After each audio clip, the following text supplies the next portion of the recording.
nax la da ngay jooy rek wante kenn mënatu ci dara fulla fayda taxaw dëgër këcc ba kenn du ñu sàcc kenn du sàcc suñu vote gis nga camarade ñun dañu gagné ba pare ci kattanu yàlla dañu gagné ba pare ñoom sax xam nañ ni dañ leen di tëcc dañ leen di dóor ba wëdd nañu am fulla nag ci kattanu yàlla dañ leen di dóor ba ñu xam mais ci kattanu yàlla nañu am fulla wu sécuriser suñu vote damay bañ taar rek mais gis nga gars yi duñu seen morom de duñu ñoom duñu ñun te daañ leen dóor le 23 ci kattanu yàlla pour que Barthélémy Dias soit maire de Dakar may jeexale rek fenn bu leen fi nekk ci vote yi naan nañu voteel Barthélémy nañu voteel diw bulletin yi ñaari vote la bulletin askan wi Yewwi Askan Wi bu xonq la ak picc bi danga naan sama yaay ak sama bàjjen ak sama tante bi mënul liir su duggee na jël bulletin bu weex bi te am picc bi dem voté ko demaat jël bulletin bi voté ko dana voté 2 fois Yewwi Askan Wi te du sonn maa ngi leen di gërëm leen sax. Merci beaucoup au président Khalifa Ababacar Sall. ñuy jox kàddu gi beneen président muy le président Ousmane Sonko président du PASTEF. Le phénomène Ousmane Sonko Ousmane Moussel. jërëjëf. mu accu kumbataan ko mu accu kumbataan ko Sonko la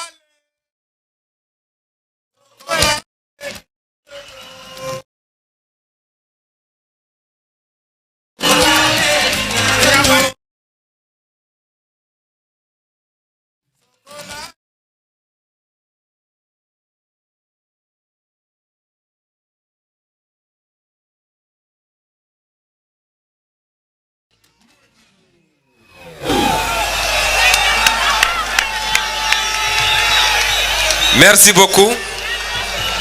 Assalamu alaikum wa Dakar. Assalamu alaikum wa Parcelles Assainies. Kaddu gi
mu ñëw gars yi ñu déglu Ousmane gars yi dem jëli carte d'identité yi dimanche ñu voter Yewwi Askan Wi gars yi ñu déglu. jërëjëf ñu ngi leen di nuyu di leen gërëm defe naa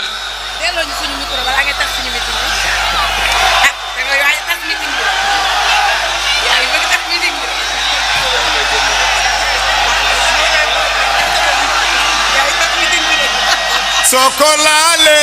Merci beaucoup. Soko laale dinaa la doo. Soko laale. Soko laale dinaa la doo. Soko laale. Soko laale.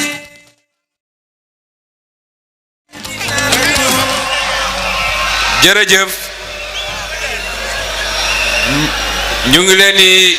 dellu nuyuwaat bu baax di leen gërëm defe naa Yewwi Askan Wi amal nañu leader yi ngërëm gi mooy initiative bi ñu jël fexe ba dajale ñi ñu war a dajale parce que àdduna yàgg ñi war a ànd ñooy ànd te gëm naa ne ñi ànd ci Yewwi Askan Wi dañoo war a ànd ay leader lañu yoo xam ne ils sont complémentaires parce que nit matul yàlla ni muy bindee mbir mi nit ñi dañuy soxlawante yàlla def nag ci biir Yewwi Askan Wi def na ni leader yi ànd dañoo war a ànd parce que kenn ku ne day mottali moroomam askanu Sénégal war a delloo njukkal leader yooyu parce que taxawal coalition du lu yomb waaye leaderu Yewwi Askan Wi war nañu delloo njukkal seeni militant ak seeni militante ak seen sympathisant waaye delloo njukkal peuple sénégalais bi yépp parce que ñun fu ñu jaar rek wax ji benn la ci yéen lañu yaakaar yéen a ñu fi dese kon loolu lii Yewwi Askan Wi moo ko mën a am des milliers de militants yu mobilisé wu ba heure bi te amul kenn ku ñu jox fistine pour mu ñëw fii mën a toog muñ di xaar rawatina jigéen ñi nga xam ne dañoo bàyyi kër seen gannaaw lii Yewwi Askan Wi dong moo ko am ci ay militants te su doon fii rek lañ ko gis mais fi ñu jaar ci Sénégal yépp même chose bi la ñu gis kon li ma leen njëkk a wax mooy jàpp nañ te gis nañ lañ leen bëgg a wax mooy vous avez très bien travaillé durant ces 11 jours yi ñu weesu kenn ku ne ci yéen xar na tànku tubéyam xaarul coalition bi jox ko dërëm dugg na ci dëkk bi dem na dajeeg sénégalais yi waxtaan ak ñoom coono gu ngeen dajul amut kon ngàcce gàllaama ñu ngi leen di gërëm ci taxawaay boobu parce que xeetu militant boobu la ñu bëgg dañoo bëgg politique changer au Sénégal dañoo bëgg politique doon un engagement noble boo xam ne kenn ku ne da ngay engagé wu parce que da nga bëgg a servir sa réew mais engagé wu parce que yaa ngi xaar ay weccet yu ñu lay jox loolu dafa war a commencer ci ñun leader yi mooy ñu joxe li ñu mën a joxe yépp humainement ba atteindre suñu limite te duñ ci xaar dara en retour du xaalis du jaajëf du ngërëm parce que da nga koy def pour sa askan da nga koo def pour sa njaboot dañ koo def pour la postérité mais njiit yu baax mënuñu dara suñu amul derrière eux une population boo xam ne it am na lu mu gëm te yéen ñii am na lu ngeen gëm kon le changement lancé nañ ko ci Sénégal ce changement est désormais inéluctable mooy dara mënatu koo téye lii ngeen di gis nii ay lappi-lappi rek la parce que am kuy boo koy rendi foo jaar mu caxu bu paaka bi jaaree ba féete boor foo jaar muy caxu mais le changement bi ñu lancé te Yewwi Askan Wi porté ko gannaaw yàlla man gisuma lu yàlla bind ci àdduna lu ko mën a tere egg fi mu war a yegg kon liggéey ngeen pendant ces 11 jours campagne dafa métti nelaw gi néew na lekk gi néew na nit ñi joxe nañ li ñu mën yépp loolu liñ ci gis ñun parce que wër nañu Sénégal yépp nag fu ne dugg nañ fa suñu victoire au soir du 23 incha allahu du lu ñuy lam-lame waaye victoire boobu lu ñu war a surveiller la jusqu'à la dernière minute te yéen xam ngeen ñiñ ko sekkal ñan lañu moo tax li ma leen bëgg a wax man li ma leen bëgg a wax lu simple la est-ce que pare ngeen pour jot seen victoire pare ngeen pour jot seen victoire loolu dafa am benn condition bu muy àndal mooy waajal leen taxaw xeex ak Macky Sall. xam nga dañuy wax affaire non violence li ma leen yàgg a wax moom laay répété parce que man benn wax laa am te du caagee ni wax naa ay nit dem ci rajo yi di yuuxu ma dellu gannaaw man xaw ma lool li ma wax dama koo gëm te duma ci dellu gannaaw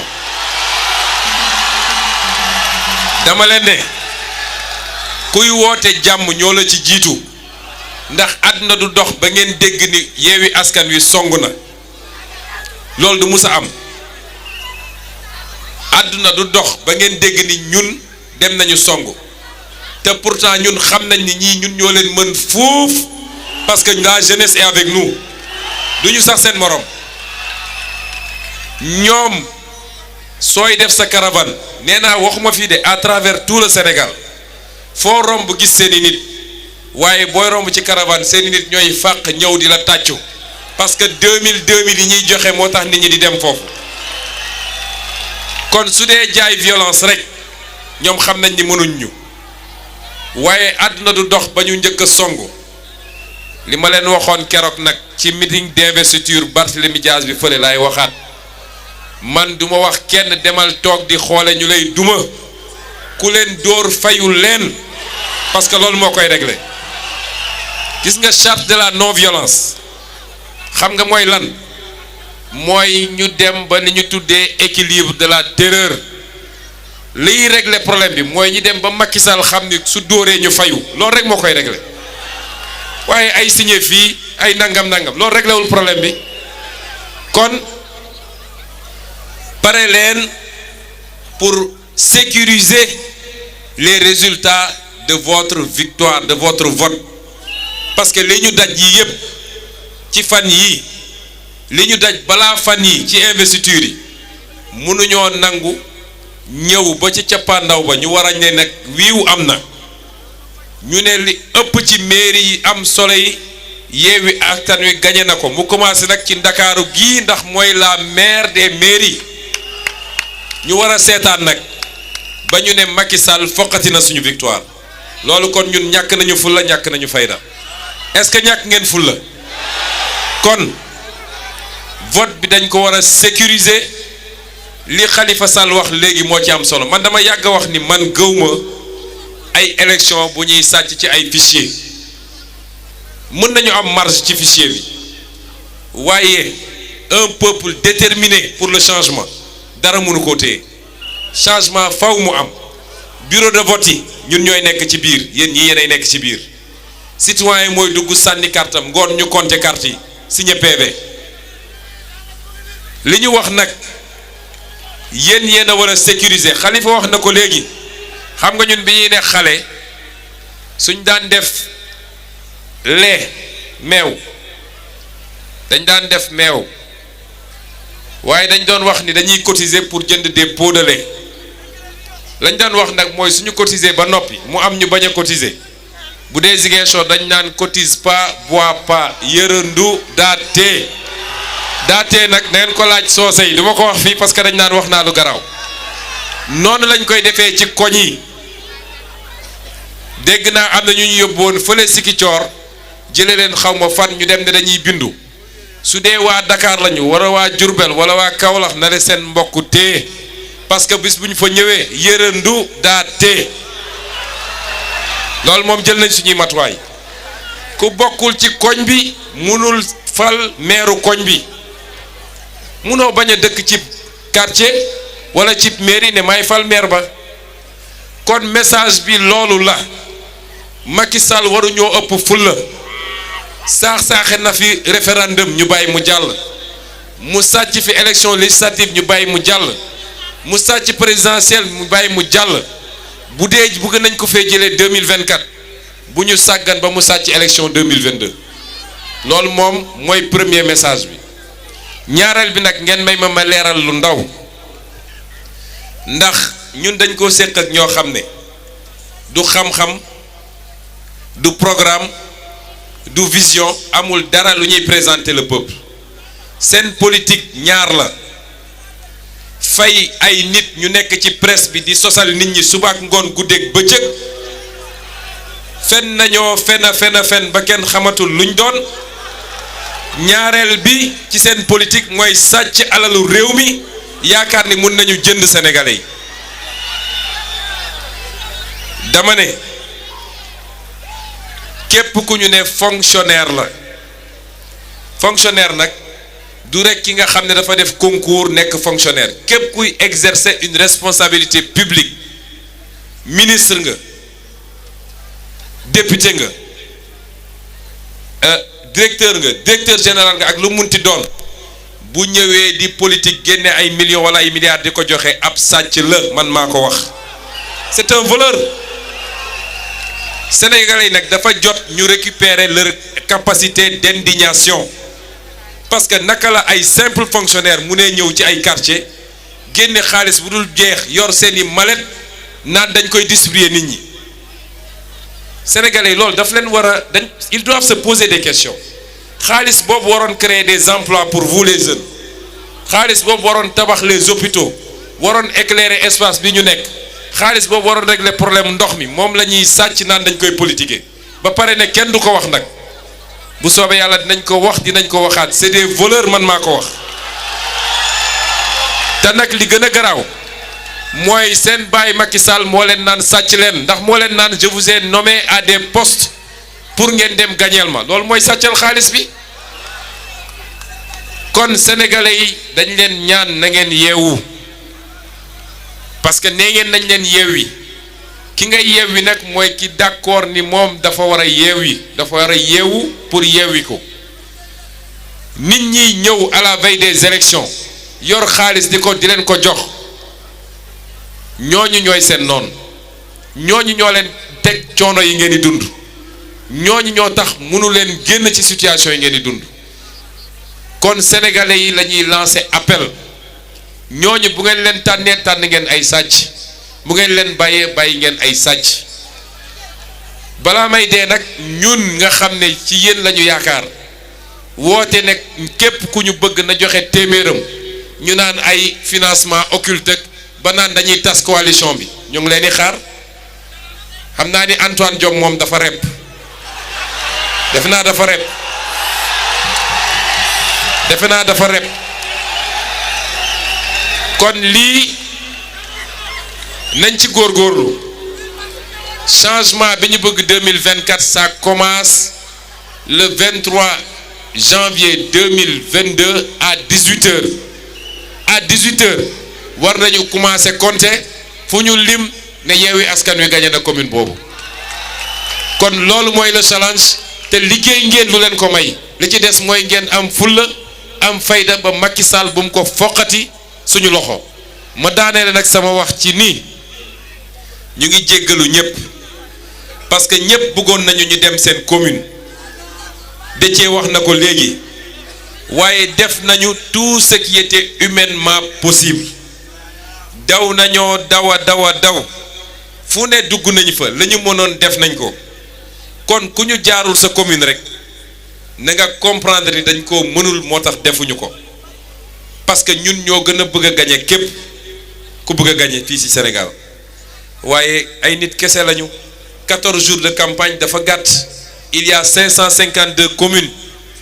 kon nañu nit ñi comprendre te xam ni li ci ëpp solo mooy ku ci candidat Yewwi Askan Wi sénégalais yi xam nañ ba pare luy Yewwi Askan Wi te am nañu yaakaar ci Yewwi Askan Wi loolu moo ci ëpp solo kon ñu ngi leen di gërëm di leen sant di leen wax nag ni fii nii xam ngeen li tax ñu tànn Barthélémy Dias wax naa ko keroog Barthélémy Dias dañ koo tànn parce que xam nañ ni gor la xam nañ ni gor la te gor moo mën a yor mairie Ndakaaru xam nañ ni gor la duñu teg mairie Ndakaaru ci loxoom mu dellu di ko tayle Macky Sall parce que Macky Sall mairie Ndakaaru moo ko tere nelaw waaye bu soobee yàlla dina fi nekk ba jóge fi te du dégg wiiw mairie Dakar loolu moom du fi amee bu soobee yàlla loolu tax ñu tànn ko mais di commune yi ñu tànn yépp ci Sénégal et particulièrement comme ñi ngi fii Dakar commune Dakar yépp ñi ñu tànn dañ leen tànn par rapport à des profils ñu jàpp ni ñooñu bu ngeen leen wóoloo fii ci Parcelles Assainies bi ñu nekk Cambérène Ouakam Liberté Dieuppeul Plateau fépp daal Yoff Grand Dakar HLM fépp fi ñu tànn ay candidats ñun gëm nañ ni candidats yooyu c'est les candidats valables te bu ngeen leen fale it xam leen ni ñun leaders yi fi nekk yépp laa wax nag dañuy ànd ak ñoom di liggéey ak ñoom di leen jàppale boole suñu xalaat boole suñu xam-xam pour montrer une nouvelle façon de gérer des communes ba population yi gis ci seen bopp kon su ngeen di tànn xam ngeen ni au-delà des leaders au-delà des candidats vous avez choisi chacun des leaders ici présents. Je vous remercie. Merci. Merci.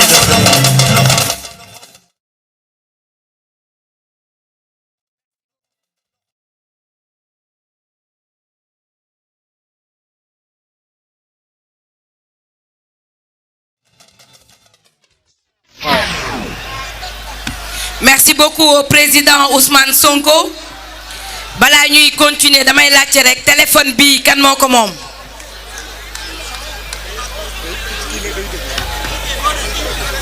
na jege si bu tasee na jege si. kon jërë ngeen jëf ñuy jox kàddu bi yaakaaru Ndakaaru.